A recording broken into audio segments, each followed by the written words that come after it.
함께 나누실 말씀 한몸 됨의 비밀 자아의 옷을 벗다 라는 제목으로 말씀 나누시겠습니다.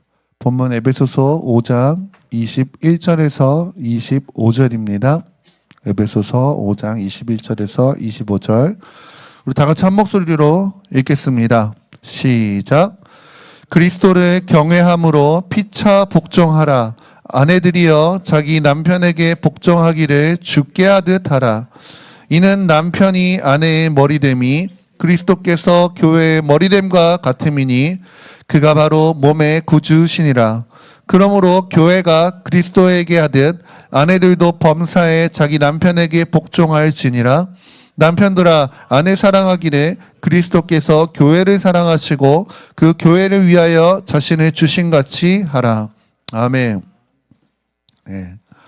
오늘 여러분 함께 읽으신 이 본문은 어디에 주로 단골로 등장하는 구절입니까? 결혼할 때, 그렇죠? 결혼할 때 주례사 하시는 주례 말씀 전하시는 목사님들께서 본문으로 많이 잡으시는 구절입니다. 남편과 아내에 대한 이야기가 나오기 때문인 거죠. 부부의 관계가 어때야 되는지를 언급하고 있기 때문입니다. 근데 이 구절은 단순히 부부가 서로 어떻게 해야 되는가 그것만 이야기하고 있는 게 아니에요. 우리가 지난주에 에베소서 5장의 전반부를 살펴봤을 때에 여러분 기억하시는지 모르겠지만 핵심을 말씀드리면은 세월을 아껴야 한다라고 했습니다. 그리고 세월을 아끼는 방법은 나를 돌아보아서 나의 자아를 처리해서 나를 위하여 사는 것이 아니라 그리스도를 기쁘게 하는 삶이라고 말씀을 드렸습니다. 그만큼 자아를 처리하는 것이 중요하다라는 거예요. 여전히 내가 주인인 상태로는 내 자아가 왕인 상태로는 구원받았다고 할지라도 그리스도를 위해서 사는 것이 불가능하다라는 겁니다. 근데 바울이 그 그리스도를 위해서 살아라. 시대가 악하다. 이 시대는 점점 자아가 왕이 되는 것을 주장하는 시대이다라고 하면서 세월을 아끼다라고 말하면서 오늘 에베소서 5장 하반절에서 어떻게 우리의 자아를 처리할 수 있는지 그 구체적인 방법을 이야기하고 있는 겁니다. 에베소서 5장 19절, 20절에서 21절 한번 함께 읽겠습니다. 시작.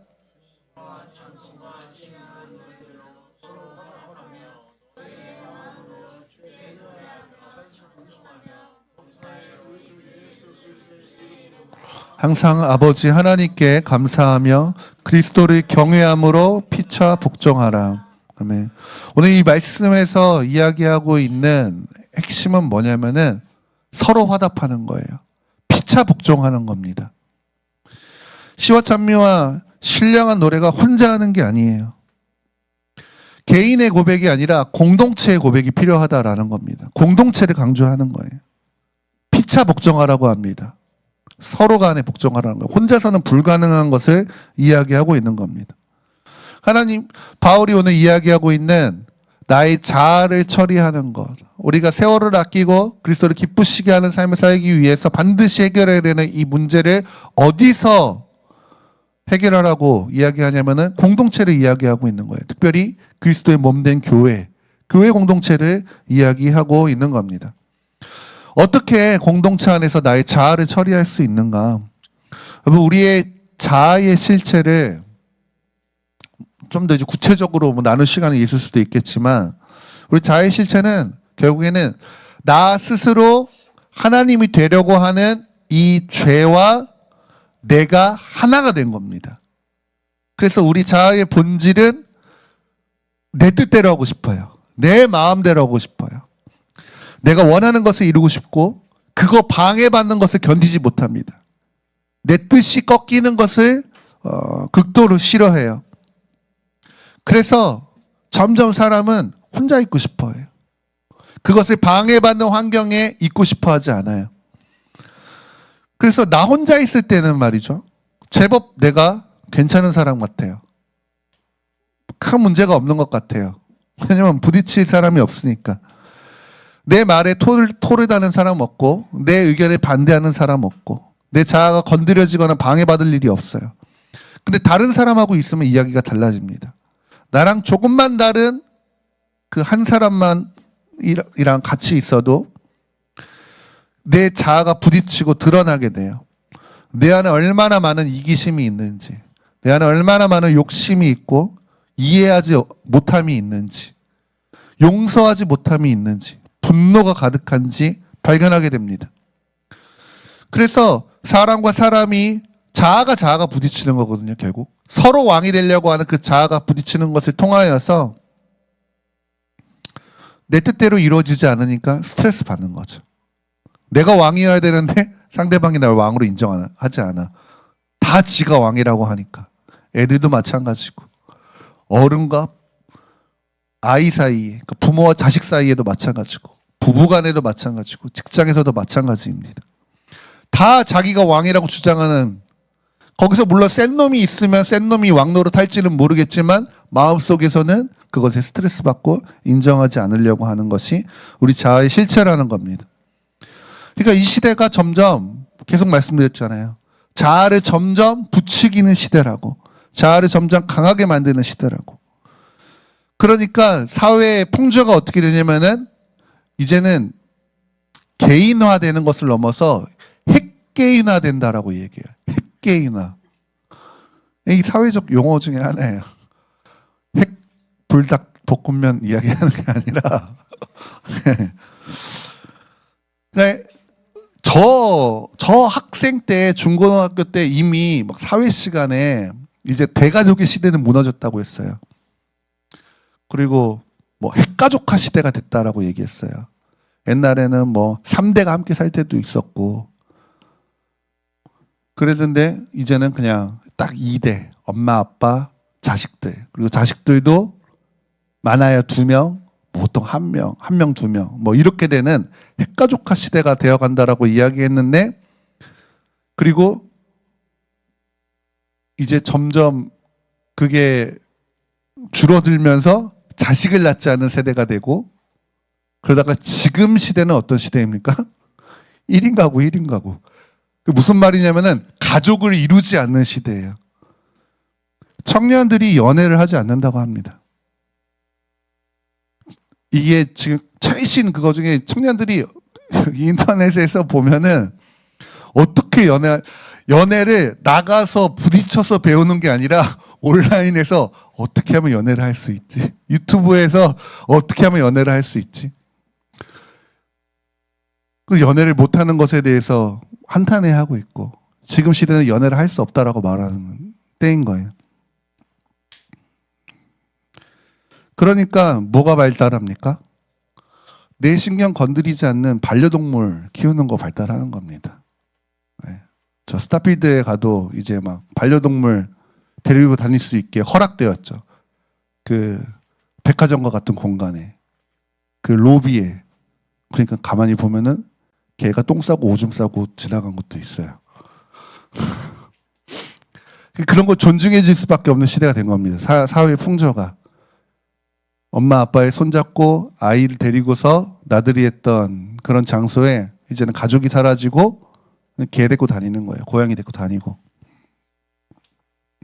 근데 이렇게 내 자아가 부딪히는 거, 그거 싫어하고, 그거 외면하고, 피하고, 숨기만 해서는 절대 주님 앞에서 내 자아를 처리할 수가 없습니다.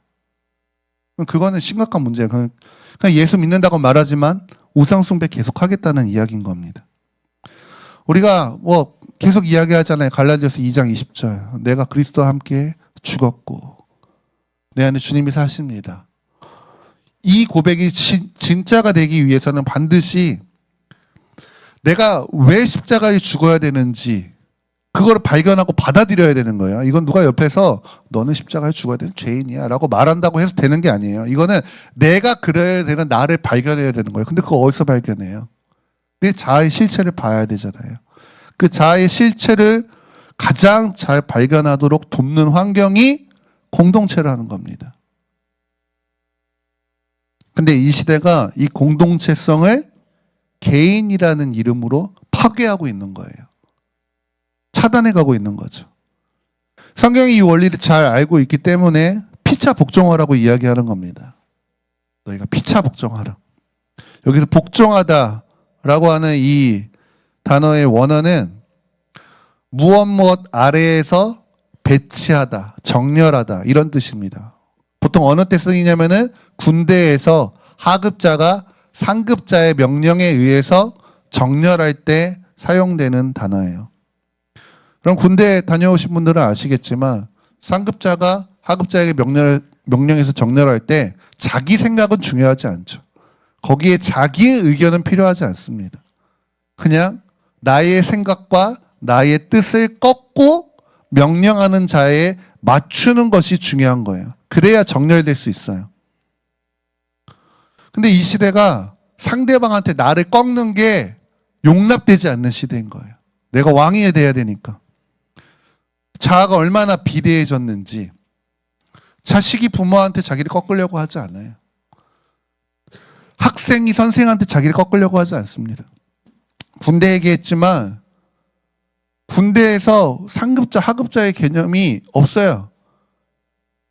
공평하고 좋은 게 아닙니다. 그럼 군대가 당나라 부대 되는 거예요.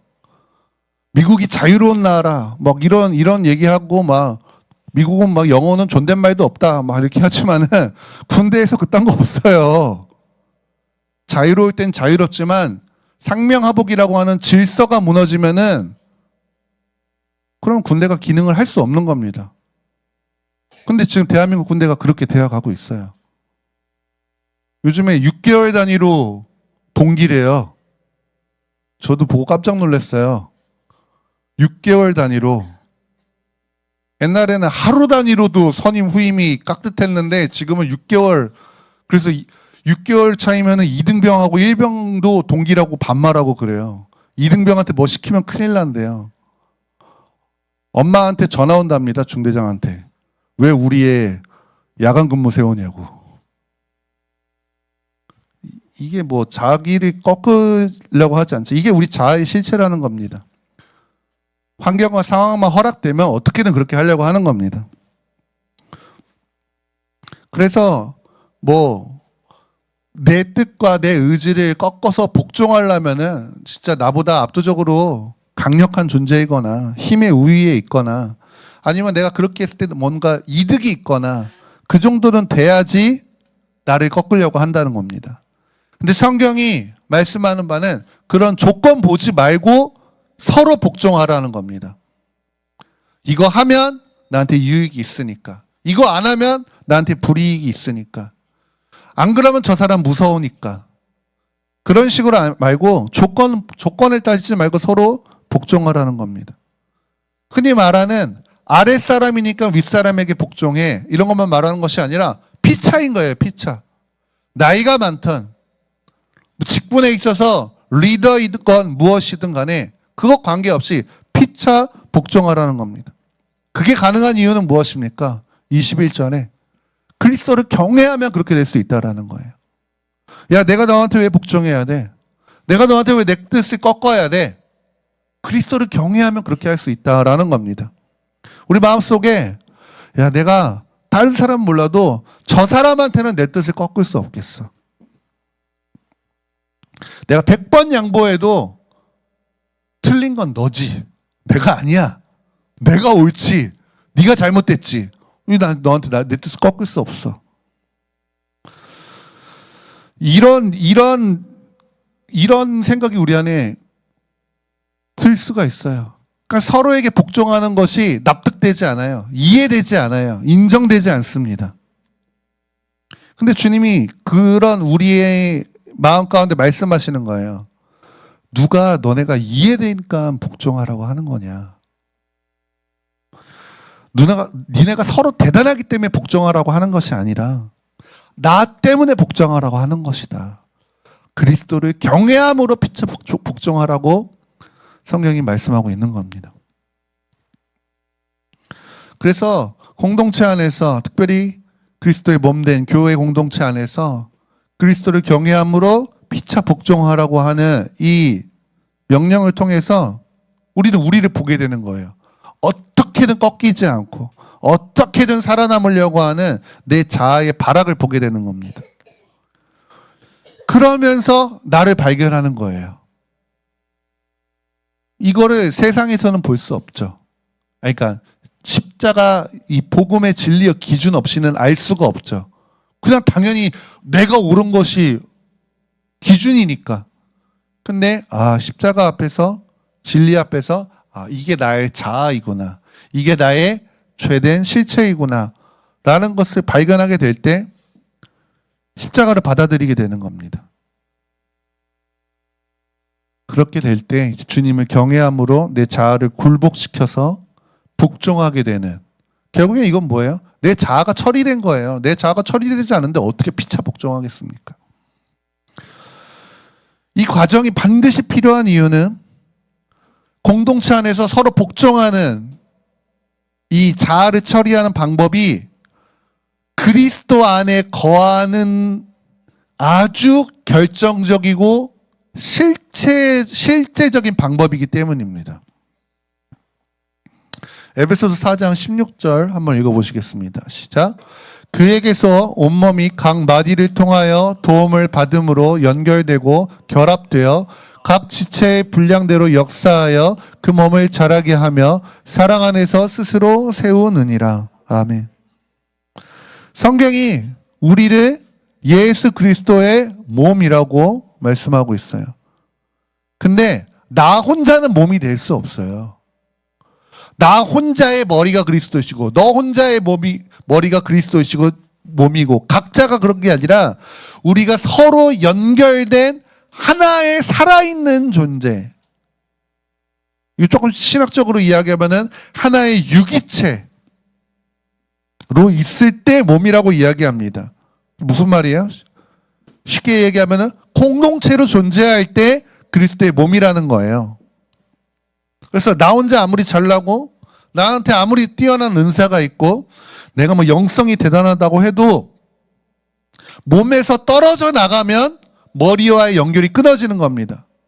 내 엄지손가락 아무리 길고 힘세도 이거 잘라서 내 몸에서 뛰어나가면은 내 머리에 다스림에서 공급에서 이 손가락은 끊어져 나간 거예요. 죽게 되는 거죠.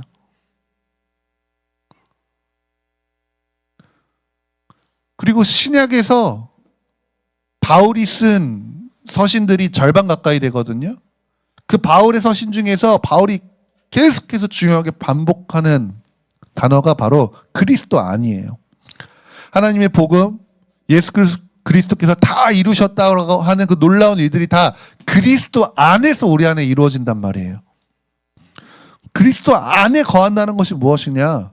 나 개인의 믿음만으로 되는 게 아니라 말 그대로 그리스도의 몸 안에 있을 때 우리가 그리스도 안에 거하는 것이 된다라는 겁니다. 나 혼자 대단한 믿음으로 있는데 정작 그 몸에는 분리되어 있어. 이게 그리스도 안이 될 수가 없는 거죠.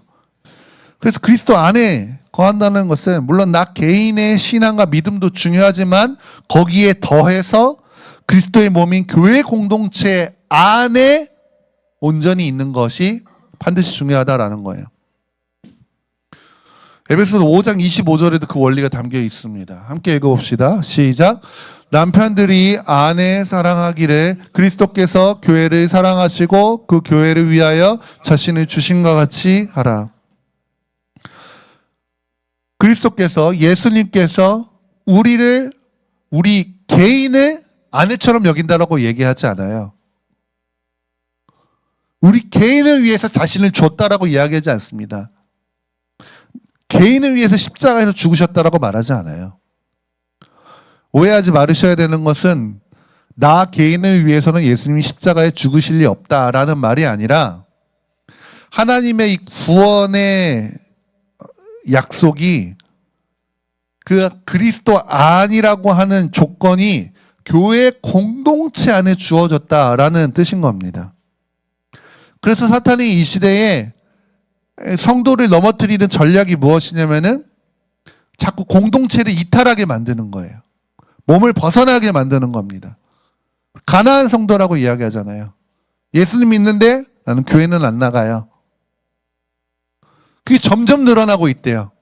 이제는 한국교회 안에서 선교의 전략 자체가 불신자 전도하는 건 너무 어려워. 가나안 성도부터 돌아오게 하자. 뭐 이런 전략들 이야기하고 있습니다. 왜 가나안 성도가 많아집니까? 왜 교회 안 나가려고 합니까? 그러니까 점점 핵개인화되는 이 영성. 그래서 내 자아가 부딪히고 싶지 않은 거예요. 피차 복종하고 싶지 않기 때문입니다.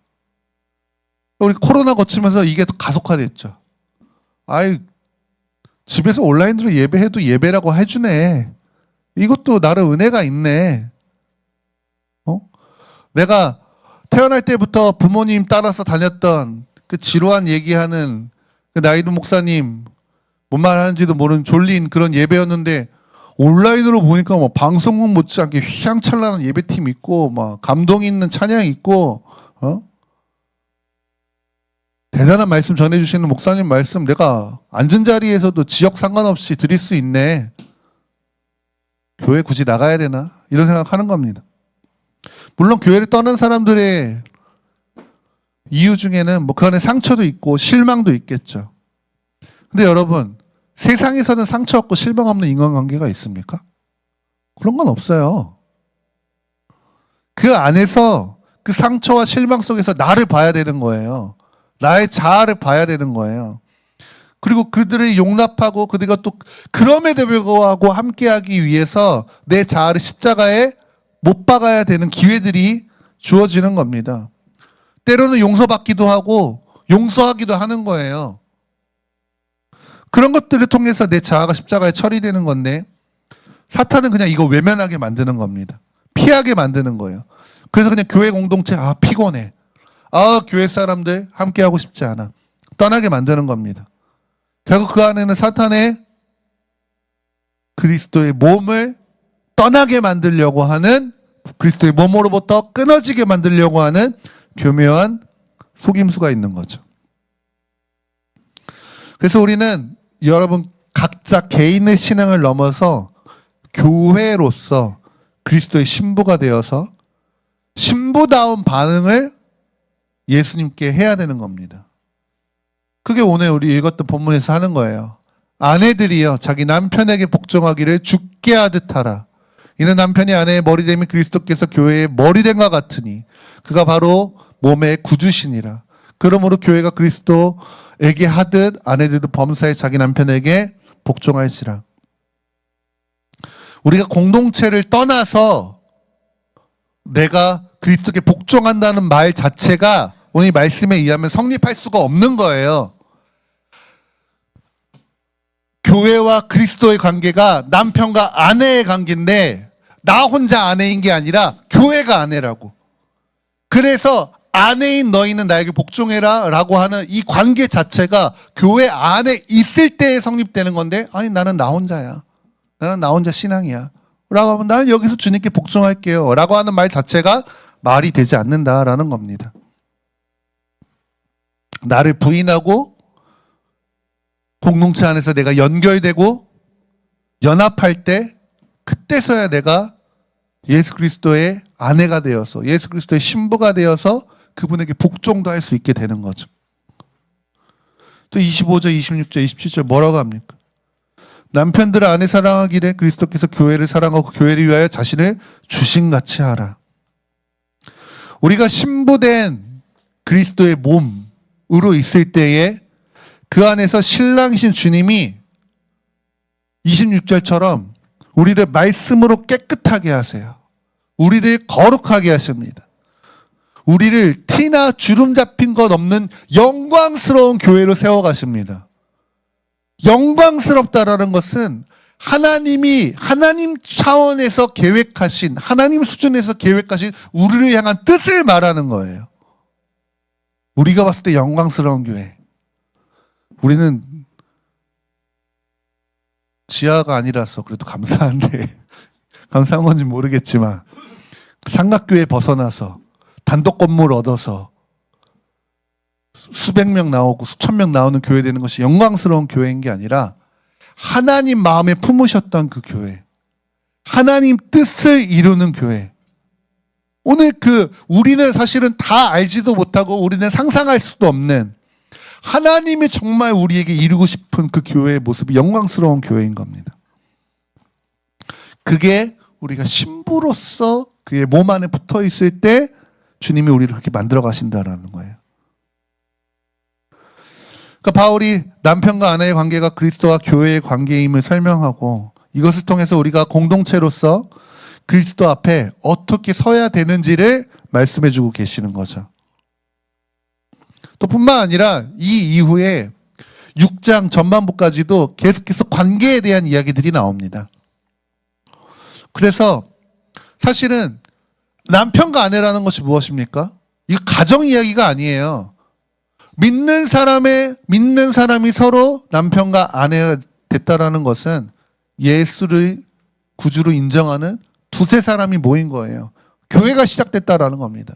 가장 작은 단위의 그리스도의 몸내 공동체를 이야기하는 거예요. 그리고 그 이후에 계속 나오는 부모와 자녀와의 관계, 상사와 종의 관계, 주인과 상정과 종의 관계, 이거 다 교회 공동체 안에 있는 이야기 지금 하고 있는 거예요. 바울 당시에 교회 안에 예수 믿고 돌아왔는데 예수 믿은 거는 자기가 어떻게 되는 게 아니잖아요. 일부러 하는 게 아니잖아요. 감동받아서 예수 믿고 복음 믿고 돌아와서 교회 앞에 앉아 있는데 알고 보니까 내 종도 저기 앉아 있는 거예요. 내 주인이 저기 뒤에서 나를 쳐다보고 있는 거예요.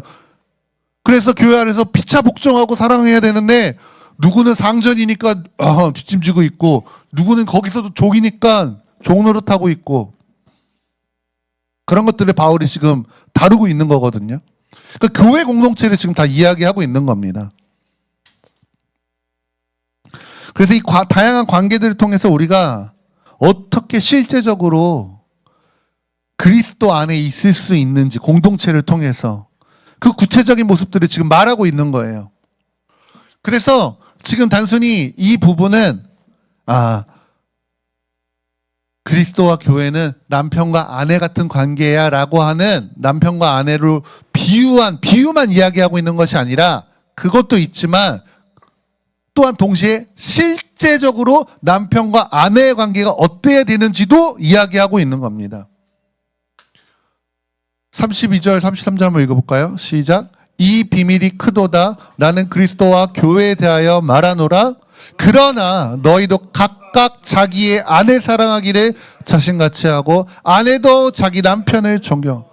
그러니까 지금 내가 그리스도의 비밀에 대해서 이야기하고 있는 거야. 너희가 몸으로써 있어야지 그리스도의 신부야. 공동체로 있어야지 그리스도께서 너희를 신랑으로서 너희를 영광스러운 교회를 만들어 가실 거야 라고 하는 이 비밀, 이 비유를 얘기하면서 근데 그것만 이야기하는 게 아니라 그러니까 남편 사랑하고 아내가 복종하고 이거는 지금 교회와 그리스도의 관계를 이야기하는 거구나 라고 하면서 네 얘기 아닌 것처럼 듣지 말고 그러나 동시에 내가 이야기하고 있는 거는 부부 관계도 이야기하고 있는 거야.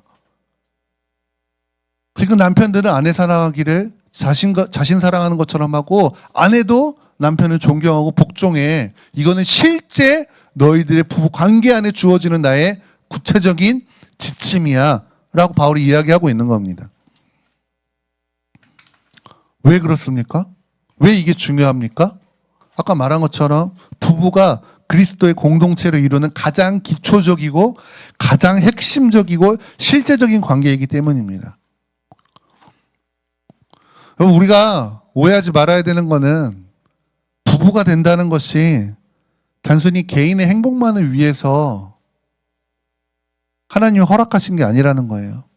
결혼이 나를 행복시키고 나를 만족시키기 위해서 하는 게 아니라는 거죠. 하지만 결혼 전에는 이걸 절대 이해할 수 없죠. 왜 이 시대에 사람들이 결혼을 불행하다고 이야기하고 이혼이 너무 흔한 이야기가 되었는가? 이혼은 흉도 아닌 시대가 되어버렸는가? 사람들이 결혼을 오해하고 있기 때문입니다. 결혼을 나 행복하기 위해서 하기 때문이에요. 여러분, 결혼은 하나님이 허락하신 겁니다. 근데 이건 하나님이 내 자아 만족시키려고 허락하신 게 아니에요. 오히려 그 반대예요. 내 자아를 처리하기 위해서 허락하신 겁니다. 물론 결혼의 목적이 그것만은 아닌데 그 결혼의 목적 중에 오늘 이렇게 계속 보았던 원리 안에서 보면은 공동체, 가장 최소한의 이 중요하고 핵심적인 공동체가 허락하신 이유가 뭐예요? 내 자아를 보고 내 자아를 처리하기 위해서인 거죠. 그럼 부부만큼 서로를 깊이 알고 서로한테 깊이 관여할 수 있는 관계가 없어요. 부모 자식 관계라고 할지라도 애가 어렸을 때는 부모가 일방적으로 관여할 수는 있지만 아이는 부모한테 관여할 수 없죠. 이렇게 상호 간에 서로에게 서로를 관여하고 서로를 주장할 수 있는 관계는 부부밖에 없습니다. 그러니까 그만큼 내 자아를 상대방에게 의탁해서 내 의지와 상관없이 남이 다루게 할 수 있는 관계가 부부 사이라는 거예요. 그러니까 바울이 남편과 아내의 관계를 지금 제일 먼저 다루고 있는 거예요. 공동체 안에서 우리의 자아를 다룰 수 있는 관계로서. 그래서 우리는 부부라고 하는 이 사이를 통해서 나의 자아가 처리받아야 됩니다. 이것을 위해서 피차 복종해야 돼요. 성경이 오늘 바울이 어떻게 해야지 부부 안에서 피차 복종하는지 그 구체적인 것들을 남편과 아내에게 각각 이야기하고 있습니다. 먼저 아내들에게입니다. 자매들이 한번 읽어볼까요? 시작. 아내들이여 자기 남편에게 양민에 크게 읽어라. 이는 남편이 머리됨이 그리스도께서 교회의 머리됨과 같음이니 그가 바로 몸의 구주시니라. 그러므로 교회가 그리스도에게 아멘. 아내한테 남편에게 범사에 복종하라고 이야기해요. 우리가 복종이라고 한 단어 싫어하는데 성경 하라고 이야기하는 겁니다. 복종과 순종 같은 겁니다. 제가 말씀드린 적 있잖아요. 학생 시절에 선생님이 자꾸 선생님한테 복종해야지 하니까 그 맞는 것 같은데 기분 나빠가지고 아주 제가 복종이라고 하지 마세요. 순종이라고 하세요. 사실 사전적인 의미는 똑같대. 근데 싫어. 근데 성경이 말하는 거예요. 그럼 아내들은 어떻게 남편에게 복종하는가? 왜 복종해야 되는가? 그의 권위를 인정하기 때문에 복종하는 겁니다. 권위를. 남편 무서워서 복종하라는 게 아니에요. 지금 이거 유교적으로 아이고 그냥 아내는 지아비를 섬기고 그런 차원으로 복종하라고 이야기하고 있는 게 아닙니다. 오늘 여기서 남편이 아내의 머리라고 이야기하는 거죠. 남편이 아내의 머리 된다는 것은 아내를 남편 마음대로 해도 된다는 이야기가 아니에요. 머리라는 것은 권위의 질서를 이야기하는 겁니다. 권위의 질서와 그 순서에 있어서 우선된다라는 것을 이야기하는 거예요. 여러분 제가 계속 말씀드리지만 권위는 내가 부린다고 해서 되는 게 아니죠. 나 권위야 라고 권위 부린다고 해서 권위가 오는 게 아니라 하나님으로부터 오는 겁니다. 내가 좋으나 싫으나 내 남편은 하나님이 나의 권위로서 허락하시는 거예요. 이게 하나님 허락하신 구조예요. 근데 문제는 뭐냐면 이게 머리로는 알겠어. 근데 내 마음적으로 받아들여지지 않는 겁니다. 남편이 좋을 때가 있죠. 관계가 너무 좋을 때가 있죠. 그리고 남편이 또 능력이 막 있어 보여. 척척 해결하고 돈도 잘 벌어오고. 그럴 때는 뭐 권위로 인정하는 거 크게 어렵지 않아요. 근데 내 마음에 안 들고 어느 순간부터 남편이 하는 것마다 시원찮아 보이고 여러분 그러면은 이 하나님이 주신 권위라는 거 알아도 그 권위가 시원찮아 보이 우습게 여겨집니다. 안 그래도 우습게 여겨지는데 주님께 하듯이 복종해라. 이게 마음에 와닿지 않는 거예요. 지금 그 마음은 뭐랑 부딪히는 겁니까? 하나님이 허락하신 권위, 하나님의 주권, 오늘 그것과 내 생각, 내 자아가 부딪히고 있는 거예요. 남편과 내가 부딪히는 게 아니에요. 내 자아가 하나님의 주권과 부딪히고 있는 겁니다. 그러니까 바울이 주님을 경외함으로 해라. 복종할 때 네 남편 뭐 보고 하는 게 아니라 이 얘기하고 계시는 겁니다. 남편 잘났고 남편이 네 마음에 흡족하고 그럴 때 권위 대접해주고 복종하라는 게 아니라 그렇거나 안 그렇거나 상관없이 주님 때문에 하라는 거예요. 그럴 때 너의 자아가 십자가에 못 박히는 거다라고 이야기하고 있는 겁니다. 사탄은 권위의 근본이 하나님께 있는 걸 알기 때문에 어떻게든 우리가 권위를 부정하고 대적하고 무시하고 불순종하게 만드는 거예요. 이유는 여러 가지 있죠. 근데 그거 다 상관없이 우리가 권위를 따르지 못하게 하는 방법이 복잡하지 않아요. 내 자아가 왕되면 권위 안 따릅니다. 네? 뭐 그 권위가 우스워지고 뭐 그런 건 상관없어요. 내 자아가 높아지고 왕될수록 권위에 순복하지 않으려고 해요.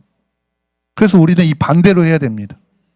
주님을 경외함으로 남편의 권위를 인정하고 주님께 순종하는 믿음으로 남편에게 자발적으로 따르는 거예요. 주님이 그걸 아세요. 그래서 남편이 성격 더럽거나 무서워서 어쩔 수 없이 하는 복종 말하는 게 아니고 또 반대로 우리 부부는 관계가 워낙 좋으니까 내 남편은 나를 사랑해주고 능력 있는 남편이니까 사랑이 샘솟아서 하는 복종 그것도 아니고 내 자아를 꺾고 하나님을 경외하기 때문에 하는 복종이 우리를 그리스도 안에 머물게 만든다라는 겁니다. 남편에게는 어떤 것이 요구되는가? 이번에는 형제들만 한번 읽어보시겠습니다. 시작. 남편들아 아내 사랑하기를 그리스도께서 교회를 사랑하시고 그 교회를 위하여 자신을 주심같이 하라. 물로 씻어 말씀으로 깨끗하게 하사 거룩하게 하시고 자기 앞에 영광스러운 교회로 세우사 티나 주름 잡힌 것이나 이런 것들이 없이 거룩하고 흠이 없게 하려 하심이라. 이와 같이 남편들도 자기 아내 사랑하기를 자기 자신과 같이 할지니 자기 아내를 사랑하는 자가 자기를 사랑하는 것이라. 남편에게 요구되는 것은 아내를 사랑하는 겁니다. 근데 그냥 사랑하는 게 아니라 그리스도께서 교회를 사랑하신 것이 사랑하는 거예요. 아내한테는 복종하라 그래놓고 남편한테는 사랑하라고 하니까 불공평한 것처럼 보이십니까? 그렇지 않습니다. 그리스도께서 교회를 사랑하셨는데 그 사랑 때문에 주님께서 뭐 하셨습니까? 자기를 주셨어요. 자기를 죽이셨어요. 결국 아내가 남편한테 복종하기 위해서도 자기를 죽여야 되잖아요. 남편이 아내 사랑하기 위해서는 대놓고 그리스도께서 교회에서 한 것처럼 네 자아 죽여야 된다는 걸 이야기하고 있는 겁니다. 남편에게 요구되는 아내를 향한 그 사랑은 우리 수준의 사랑이 아니에요. 내 남편은 아내를 사랑해요. 나는 아내를 변함없이 사랑합니다.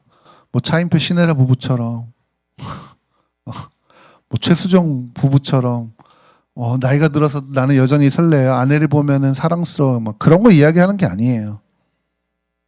내 수준은 사랑하고 내 기분 좋을 때나 하는 사랑 그런 게 아니라 마찬가지로 상대의 어떠함 때문에 내 사랑의 정도를 결정하는 그런 수준 사랑은 아니라 이 사랑은 나를 온전히 버리는 사랑이에요. 그래서 세상에서 아무리 자식을 사랑한다, 부모를 사랑한다, 남편, 아내, 부부를 사랑한다라고 얘기해도 죄인인 인간은 세상에서 자기를 가장 사랑합니다. 나보다 나를 사랑하는 사람은 없어요. 근데 나를 가장 사랑할 수밖에 없는 죄인이 그 사랑 그대로 아내를 사랑하라는 겁니다. 내 몸 사랑하듯이 아내를 사랑하라는 거예요. 이거는 내 자아를 십자가에 못 박아야만 가능한 사랑인 겁니다. 이것과 똑같은 사랑의 요구가 성경 어디에 등장하죠? 내 몸과 같이 사랑하라는 거? 여기 등장하죠. 예수께서 이르시되 내 마음을 다하고 목숨을 다하고 뜻을 다하여 주 너의 하나님을 사랑하라 하셨으니 이것이 크고 첫째 되는 계명인데 둘째도 그와 같으니 내 이웃을 내 자신같이 사랑하라 하셨으니 이 두 계명이 온 율법과 선지자의 강령이니라. 예수님이 말씀하신 거예요. 율법을 하나로 쫙 압축해서 두 가지로 가장 큰 것 이야기하면 첫 번째는 하나님을 온 마음과 뜻과 생명에 대해서 사랑하는 것이고 두 번째는 내 이웃을 너의 자신과 같이 사랑하는 것이다 라고 이야기하는 거예요. 근데 여러분 이 둘째 계명, 이웃을 내 자신과 같이 사랑하는 이 계명은 둘째 계명 혼자 있을 수 없어요.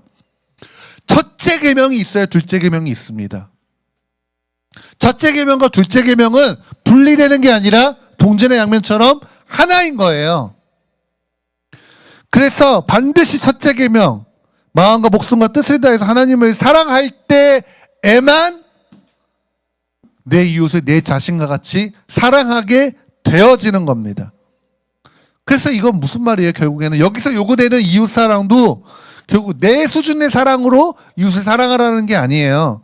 하나님으로부터 부어지는 사랑으로 이웃을 사랑하라는 이야기하고 있는 겁니다.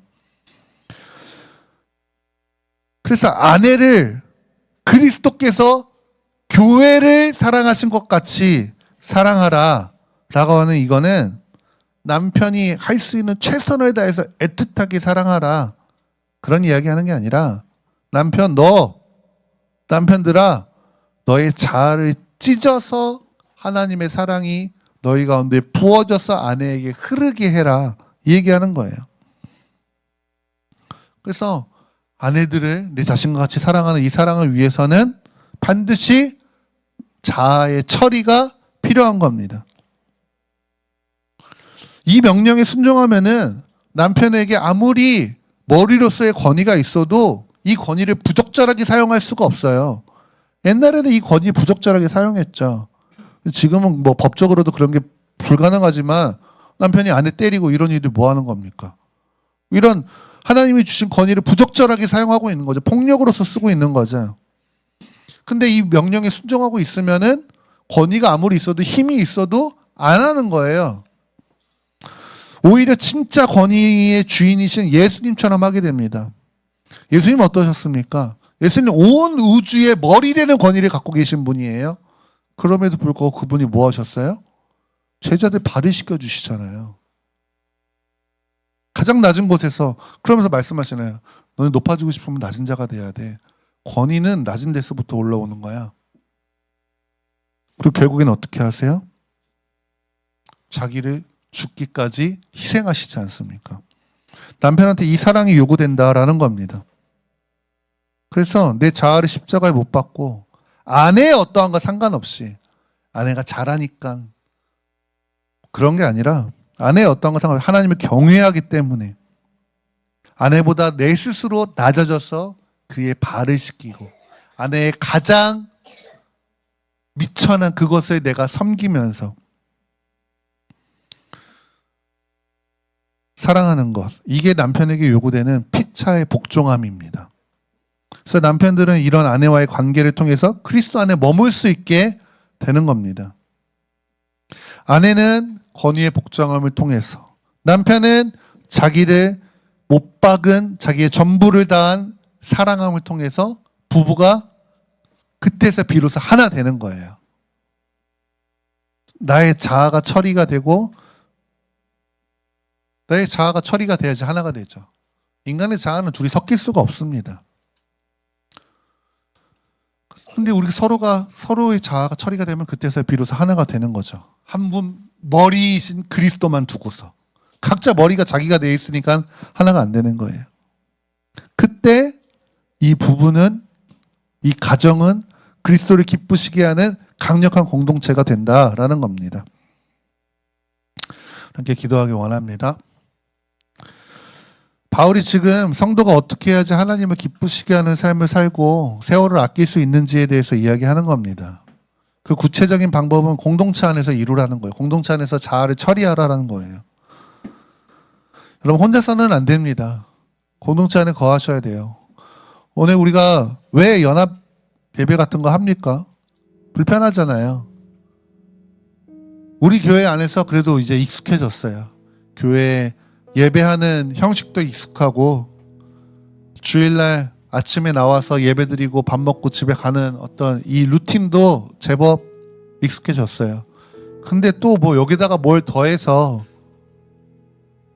다른 교회랑 잘 안 맞는 것 같은데 그 스타일이 나랑 좀 다른데 또 왜 우리가 이런 연합을 해야 됩니까? 이 또한 우리의 자아를 못 박는 것이기 때문입니다. 연합은 어려워요. 원래 연합은 어렵습니다. 순회선교단 김용기 선교사님 말씀하시나 연합은 나 잡아먹고 너 살아라. 그때만 가능하다라고 이야기하시잖아요. 연합은 원래 어려워요. 그러니까 안 하려고 해요. 주님의 선교지에 가보면은 선교 자원들이 어디에는 어마어마하게 어디는 돈이 많고 어디는 재능 있는 사람이 있고, 그래서 전체적으로 보면은 하나님이 다 주셨어. 근데 문제는 뭐냐면 다 다르게 갖고 있는 자기 것만 지 거라고 주장하고 남한테 나누려고 하지 않아. 자기만 주장하고 있으니까 선교지가 선교가 안 되고 있는 거예요. 돈이 없는 것도 아니고 사람이 없는 것도 아닌데 안 되는 겁니다. 연합을 안 하려고 하는 거예요. 나를 죽여야 되니까. 나를 못 박아야 되니까. 여러분 불편하죠. 이해가 안 갈 수도 있습니다. 뭐 심지어 말씀이 여러분 마음에 안 들 수도 있어요. 제 말씀이라고 하는데 마음에 드시는지 모르겠지만, 근데 그 모든 과정이 내 자아를 못 박는 거예요, 여러분. 그래서 우리는 연합하는 겁니다. 공동체 안에 또 들어가는 거예요. 우리 교회 또한 우리라고 하는 이 울타리 안에 갇혀서 우리만 최고야, 우리끼리만 좋아, 이거 아늑해, 여기서 벗어나고 싶지 않아, 또 우리만의 성을 쌓고 그러면 안 되는 겁니다. 우리를 깨트리고 때로는 우리보다 연약한 자들과도 함께 할 수 있고, 우리보다 성숙한 자들과도 함께 할 수 있고, 우리보다 큰 자들도 우리보다 작은 자들과도 함께 할 수 있고, 우리가 라이트 처치라고 하는 간판 아래서 말고 우리는 결국 다 그리스도의 몸된 교회이기 때문에, 어떤 사람은 천국 가면은 아유 나는 뭐 무슨 교회 깃발 안에 모이세요? 권사님 뭐 천국에서 나 보면 우리 교회 깃발 안에 오실 거죠? 뭐 말 같지도 않은 소리 합니다. 그런 거 없어요. 그리스도의 몸된 교회입니다. 물론 보면 반갑겠죠. 뭐 더 천국 가서 주원이 보면 더 반갑겠지. 그런 건 있겠지만 뭐 어느 교회의 깃발 그딴 게 어디 있습니까? 우리는 다 그리스도의 교회의 깃발 아래 있는 자입니다. 그래서 우리는 연합하는 거예요. 우리는 그 안에서 피차 복종해야 됩니다. 이건 나의 이해나 납득이나 공감으로 하는 게 아니라 하나님 경외함으로 하는 거예요. 감정적으로 접근하는 게 아닙니다. 그래서 여러분 그걸 피하지 마십시오. 여러분의 자아가 부딪히는 거 피하지 마십시오. 그게 쉽고 저절로 되는 거였으면 바울이 명령하지도 않아요. 내 자아가 건드려지고 괴롭고 안 되는 나를 보고 그 모든 것들을 통해서 내가 십자가 찾고 내가 십자가를 결국 받아들이게 되는 겁니다. 그래서 이 모든 것들이 관계를 통해 이루어지기 때문에 공동체 안에 거하라고 하는 거고, 특별히 그 가장 중요하고 핵심되는 관계, 부부의 관계라고 이야기하는 거예요. 부부 안에서 피차 복종하라고 이야기하는 겁니다. 이것을 도전하는 것부터 여러분이 십자가 앞에 서게 될 것입니다. 그래서 이럴 때 나의 자아가 십자가가 처리가 되고, 십자가에서 처리가 되고, 우리는 그리스도 안이라는 이 하나님의 모든 축복의 약속의 위치 안에 들어가게 되는 겁니다.